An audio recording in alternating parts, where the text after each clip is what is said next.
Good evening, my friends. Welcome back to the Off-Grid Garage. It is the night of the night. Have you seen how windy it is outside? Very strange. There was no wind the whole day and now the sun has set and it is super windy. The moon has already risen over the horizon. Still behind the trees, but it will come out soon and make the night a day.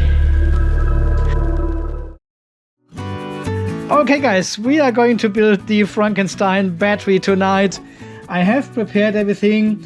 Most people have suggested to go flexible all the way. And someone left actually a very good comment saying, well, with building this battery here, there's so much to explore and so much to test then. We don't want to bother looking after the bus bars all the time. We really want to concentrate on the single battery cells and see what is happening inside these batteries here. So I went with Maddie's flexible bus bar she has sent over a while back. And I have also prepared washers, spring washers and nuts and our torque adapter. I also have our BMS already here. And I made these wonderful and beautiful custom-made bus bars.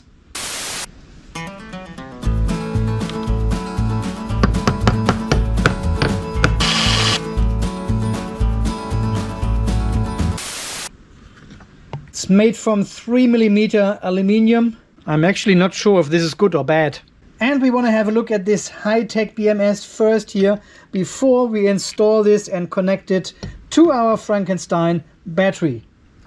So let's have a look what we have here tonight. This is the RFNS16A 150 amp BMS from Gobel Power.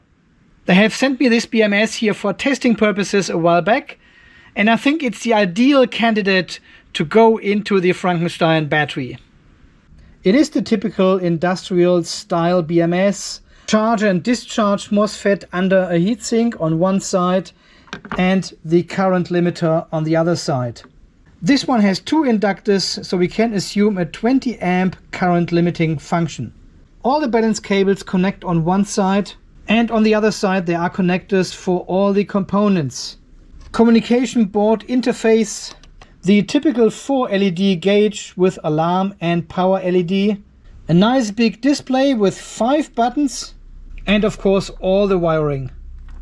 I actually like the separation of all these components here, which then can be connected with cables.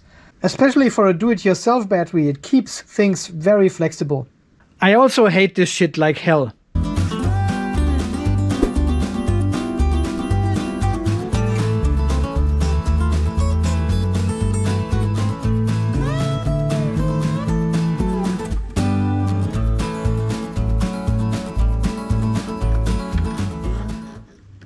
Look at all this wiring mess.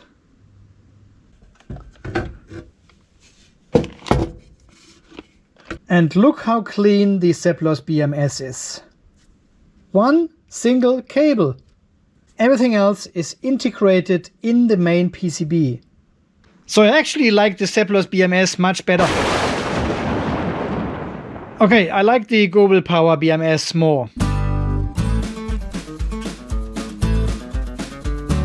But look at this mush of cables here. Okay. This BMS also comes with two contactors. You can see the dry contacts here. So the relay apparently closes the contacts when there's some sort of protection. I guess it's an under voltage trigger to turn on a generator, for example.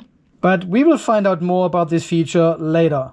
We also have the usual dip switches here for paralleling these batteries. A reset button, and what I really appreciate is a power button where I can simply turn off and on this BMS and it completely disconnects the battery from the rest of the system. Very good feature when testing batteries. I really wonder if the Seplos BMS has such a switch as well and is just not connected. The only thing about this BMS I haven't found out yet is why it has a button battery on the back. Why is there a battery? Do we have to replace this every 2 or 3 years? I haven't seen a battery like this on any of the other BMSs yet. And we also have the usual CAN RS485 RS232 and the internal RS485 communication between parallel batteries. And each of the 4 balance cables coming with the BMS have their own temperature sensor. So we've got 4 temperature sensors within the battery. And I've seen another one. Oh yeah, there's the cable. There it is. Goes underneath the heatsink to measure our MOSFET temperature. I have already prepared the balance cables with M6 ring lux, so it can go into the Frankenstein battery straight away. I have also a second set of cables here, which are the NEEY balance cables. So these ones, plus the BMS balance cables, will go into the battery now. And I actually thought about changing the whole design of the battery again and have all the negatives and all the positives on one side. So we can then use these flexible cables here across like this. Yeah, from positive to negative, positive, negative. So we would have all the cables this way around. If we are going to install the original PCB and BMS from Seplos here in this battery at some stage, a setup like this wouldn't make sense because the PCBs going across the battery cells have only very short balance cables and they can connect only to one location. So we will stick with this setup, and without further to-do, let's get started. So I was just going through all these cables here, starting with the T1 temperature sensor 1. This is our cable number 1, and as you remember, we've got 4 of these cables here, one 7-port and one 6-port, so we can't actually mix them up. They are alternating, and the cabling is pretty much straightforward, like with all the other BMSs as well. So starting with the white cable here as our negative, then the gray positive battery number 1, positive battery number 2, the black one is positive number 3, and the red one is positive cell number 4. But going through all these cables, I was realizing there's one contact too much. And because I don't have a manual for this BMS here, so I don't really know how to cable it correctly, I had to look on the PCB, and on the back side I could see actually the numbering of the pins. So very small printed on there, and between socket number 2 and number 3 I could see B8 coming up twice. It is the last contact for set number 2, and it is also the first contact of set number 3. And this is where our additional cable goes. So cell number 8 should have then 2 cables connected. That is a bit of an assumption at the moment, but if it doesn't work, it will be the shortest test of a BMS ever here in the off-grid garage. Okay.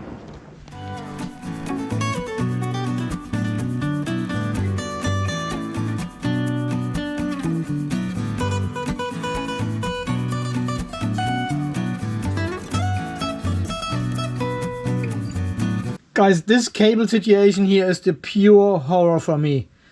I would have used Velcro already to organize these cables, but here with this battery, I won't.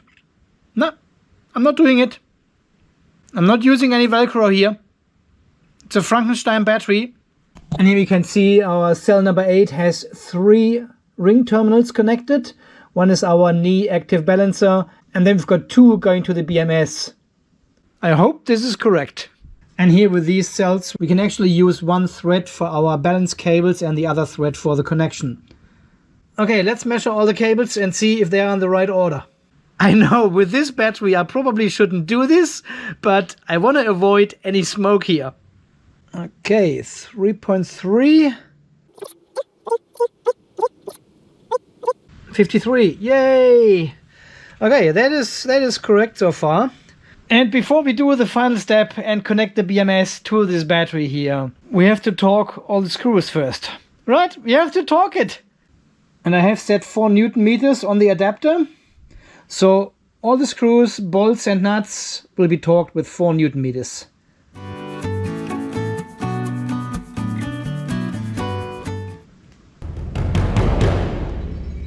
Installation and connection instructions for the Frankenstein battery.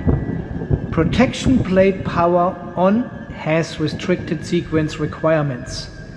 Firstly, connect B minus, P minus, B plus, P plus, then insert connection battery sample wire connector 1, 2, 3, 4 in sequence from B0 to B15, B16, from low to high sequence.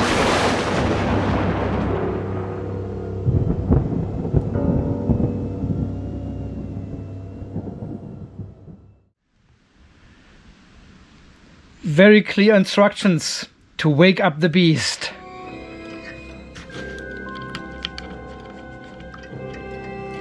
B minus, check. B positive, check. T1 first, set number 2, set number 3, and finally set number 4. Everything has now been connected, and we can press the button and see if the battery comes to life. 3, 2, 1.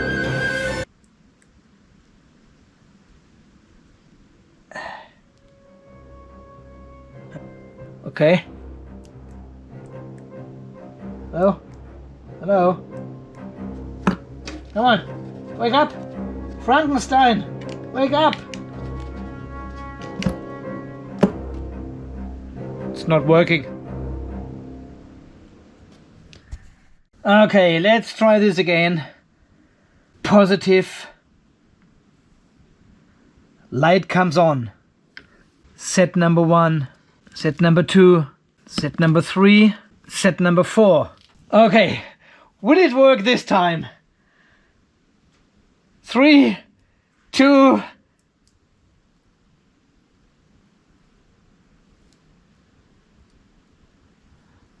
No. Okay, I checked all the cabling again. Let's try it again. 3, 2.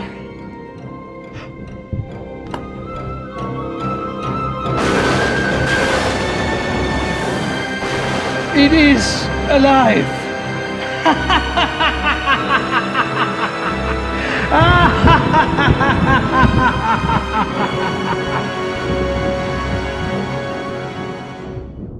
Okay, it seems to work. We now have an up and down button for the menu. Cell voltage. Enter. Oh, nice.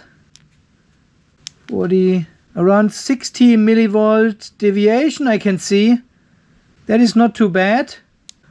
Parameter settings. This bloody BMS is locked down with a code as well. At least it shows us the state of charge of the battery. Unlike the Pace BMS in the Jackie battery or the Tangaluma BMS in the QSO battery. Okay, let's plug in the RS232 adapter into our communication board. They are not very bright. They look very sad actually. Look at this. So I have now started the RFN BMS software. That's the Gobel Power software which talks to the BMS, and it has connected straight away via RS232. We've got a summary here in the top left hand corner, the status of the battery here in the middle, and down here we've got the single cell voltages. So deviation is 58 millivolt only. Look how cold it is inside the garage. It is insane. Software. Login password. What is the password? 1, 2, 3, 4, 5, 6. Red. 1, 1, 1, 1, 1, 1. Red. Oh. No, it is actually correct. 1, 2, 3, 4, 5, 6. And then protection parameters and system parameters are becoming live. So the cell over voltage protection alarm is at 3.6, protection at 3.6. Gobel Power. Don't do it the same way as the Pace BMS. 3.7 is too high. Protect 2, 3.8. Jeez, what are they trying to do here? Are they trying to awake a zombie? Pack over voltage. Temperatures. 45 is the alarm. at 90-degree case temperature. Under voltage 2.75 and then another one at 2.6. I'm not sure why we have two protection settings. Pack under voltage 44.8, charge over current 155 amps, protection 160. Temperatures protection 55 degrees, under temperature protection 0. Spot on. I've got the impression we are reaching this very soon. Ah, we've got separate heating temperatures. Okay, system parameters. Select all, read. 16 iron phosphate, cycle 0. Communication, pre-charge off. It should be on. Balance parameter, turn on voltage at 3.4. Very nice, very nice. And 30 millivolt deviation. Very good. Alarm, LED, balancing. You can actually turn off the state of charge LEDs. Close. Then they're off. Look at this. Why on earth open? And now they're back on. Why would you turn them off? Is this when you have the battery in your bedroom and it's too bright? Calibration, we can calibrate everything here. Wow, this BMS and the software gives us a lot of options. BMS update, and everything is integrated into one software app. People at Jackie Battery, look at this, amazing. Inverter protocols, Crowd, Victron, look at this list. This is all CAN. Wow, SMA, T-reserves. That is an incredible long list. Never seen that before. Here, read. Okay, it sits on die. We want Victron. Charging cutoff voltage. And now we can set the full charge voltage, 56 volts. I must say, I'm impressed with this software. Read record. This gives you all the information. Back in 22, when I even didn't have this BMS. This is when they did the testing, obviously. Charge under temperature alarm. Yeah, they've tested all the alarms, protect, alarm. So from what I can see, only the cell over voltage protection is with 3.7 volts a bit high. And of course, I'm not a fan of having 55 degrees in my battery case. So I would set this one a lot lower, as well as the discharge temperatures. But apart from that, all the other parameters are pretty good. And I'm really impressed with this long list of supported inverters. Oh, really? Really? Are you kidding me here? Are you kidding me? Come on. Keyboard died. Okay guys, it is really late already. The beast is alive. The Frankenstein battery is working. Look at this incredible piece of technology. And if you are interested in the Gobel Power BMS, I link this down below under the video. And unlike the Pace BMS and the Jiangbangda BMS in the QSO battery, you can buy this one actually separately. And I think it is a good alternative to the Seplos BMS. So tomorrow we will do some comprehensive testing with the Victron system and the Gobel Power BMS and see how everything works.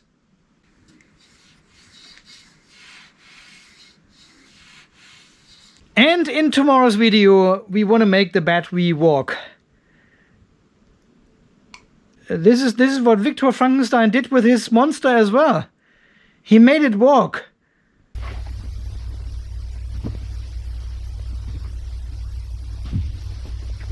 So let's make the battery walk.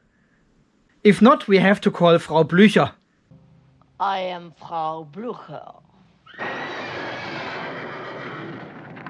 Alright, this is Andy signing off from the Off-Grid Garage here in sunny, winter cold Australia. As always guys, thank you so much for watching. Thanks for all your amazing support. Thanks for all your generous donations recently. You are the best and most beautiful people. And until the next video tomorrow, when we do some charging and discharging with the Frankenstein battery, you stay charged, stay safe, and thanks again for watching. See you then. Bye bye. It is alive. It is alive.